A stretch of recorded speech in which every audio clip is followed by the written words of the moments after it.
wearing our mask. We're trying to stay distance. We're here at NCA in the kitchen. Dishwasher's going, don't mind the noise.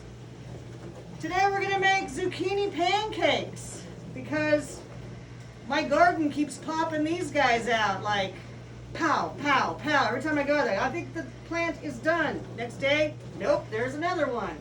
What am I gonna do with all these zucchinis? Zucchini pancakes are awesome. Serve them with some hot sauce and some sour cream. You can freeze them and pop them out in the wintertime. That's what I've been doing. So I've been cooking up a storm with my zucchini and pancakes.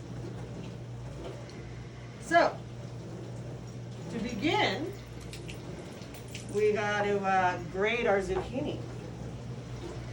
I actually have a better grater than this that I use, but I didn't bring it, unfortunately. This is what we got to use right now. I would chop. Now, when I first started doing this, I would chop the end, and I was trying to grade the whole thing, which was very difficult. Then I realized, wait a minute, why am I chopping the end off? Why don't I just cut it in half? And it makes it much easier and a smaller part to grade. But I just have 2 parts to grade now.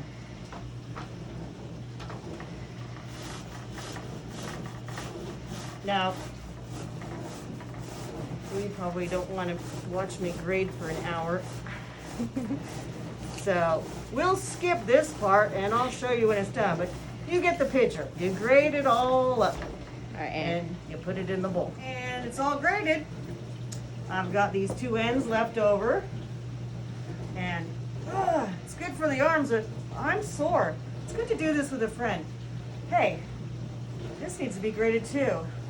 Maybe a friend of mine can. Want to help me out, Miranda, and grate some onion? Sure. Careful, it might make you cry. Oh boy. Okay, so I never made zucchini pancakes before, so I'm learning something new. Thanks for teaching me. It's how your to do lucky this. day. Just wait till you taste them. Ooh. I'm not crying, you are. Now this you can get at the dollar store. It's really good with a little sour cream on your your zucchini pancake. I highly recommend it. Whew.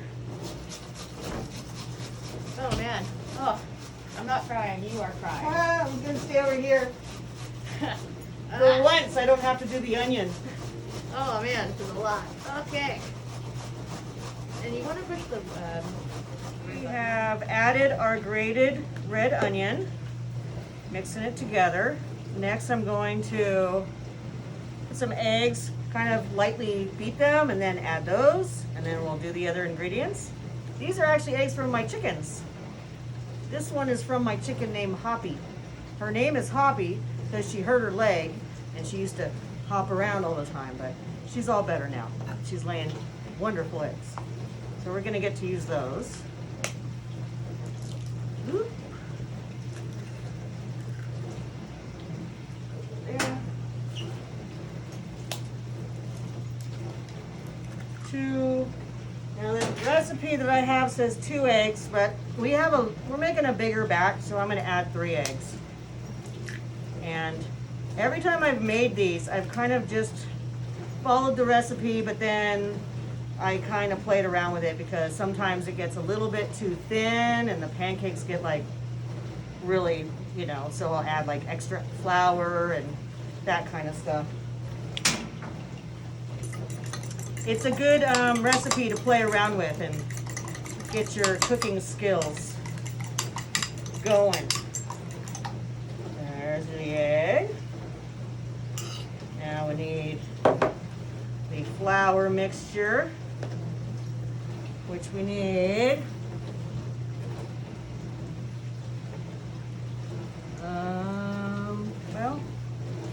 we're going to use more than that.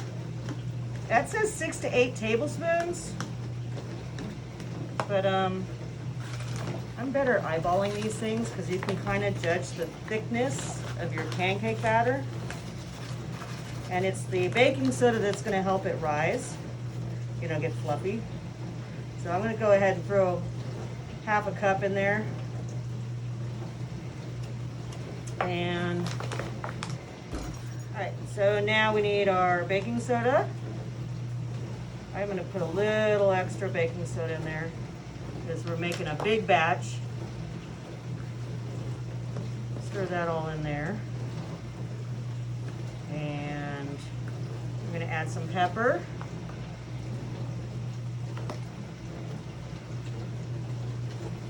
This is a half teaspoon. No, that's 1 teaspoon. Here's a half teaspoon. Not too much pepper, but enough to give it a little pop. Give it that savory. There we go. And then our salt. Is this the only salt we have? Because that's...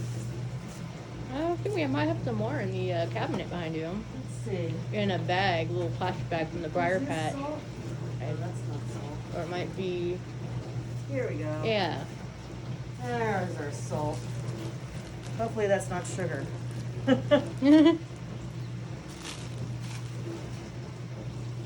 Let me just make sure. Because it would be weird to put sugar in there. Then we'd have dessert zucchini pancakes. All right. Oh, that's salt. What? And I need a teaspoon of salt. There we go. Just a tiny bit extra. Stir that all together. That's a nice consistency. All right. All we have to do now is griddle up some pancakes. All right, we got our skillet. I like to use the big ones, but I didn't bring a big one. But we got a nice round one. And I've got some butter that's melting now. And a little bit of, you're supposed to use vegetable oil. We have canola oil, but you know, we're using what we got. So let's let that melt. All right, so I'm ready to make my first pancake, which I'm just gonna let you guys know, don't get frustrated because in my experience, the first pancake usually doesn't look like a pancake. I kind of have to play around with it a little bit because usually it's a little too liquidy, and I just kind of keep adding flour as I go. I'm just gonna start 2 right there, but already you can see that the liquidness is kind of flaring out. And I kind of try to scoop it in. But yeah, don't get frustrated. This is kind of how it is. It's kind of a fun thing to play with. And let that cook for a bit, and then I'm going to flip, but usually about a couple of minutes on each side, depending on how hot you are, how hot your skillet is. Ooh. All right, I'm going to flip these funky looking pancakes, and they don't look too bad. Normally they look more like an omelet, but I guess since I've done this a few times, I did add some more flour. I think I'm going to add a little bit more flour to the next batch, but these are not too bad. We have pancakes. I put a little sour cream on there. Miranda's got hers. And get some chicken And wings. I'm gonna put some of that on there. Oh my God, yum, yum, yum, yum, yum. Now I have to stand way back from Miranda so I can take a bite. Ooh. All right. Ooh, this is good And stuff. we got our social distancing, 6 feet apart. There Take we this bad boy off. go. Oh yeah. That's the bomb, y'all. And we have a whole mess of them. So what I don't eat, I just put it in a bag, a Ziploc bag, and I put it in the freezer. And then I can pull it out whenever. Handy snack. Microwave a couple of them. Serve it for a lunch, a side dish, whatever. Awesome. Bon appetit, my lovelies. Well, thank you so much for teaching us how to do this, Laura, and thank you guys for watching. I hope you enjoyed this video. I'll see you guys next time. We miss you guys.